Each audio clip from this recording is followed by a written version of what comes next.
জুলাই জাতীয় সনদের সংবিধান সম্পর্কিত প্রস্তাবগুলোর মধ্যে গণভোট বাস্তবায়নের পদ্ধতি নিয়ে রাজনৈতিক দলগুলোর সঙ্গে আলোচনায় বসেছে জাতীয় ঐক্যমত্য কমিশন।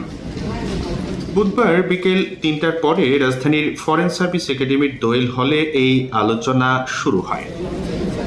৮৪টি সংস্কার প্রস্তাব নিয়ে তৈরি হচ্ছে জুলাই জাতীয় সনদ। এর খসড়া চূড়ান্ত হলেও বাস্তবায়ন পদ্ধতি নিয়ে ঐক্যমত্য হয়নি। এ কারণে আটকে আছে জুলাই সনদ। বাস্তবায়নের উপায় ঠিক করতে এর আগে ১১ সেপ্টেম্বর থেকে রাজনৈতিক দলগুলোর সঙ্গে আলোচনা শুরু করে কমিশন।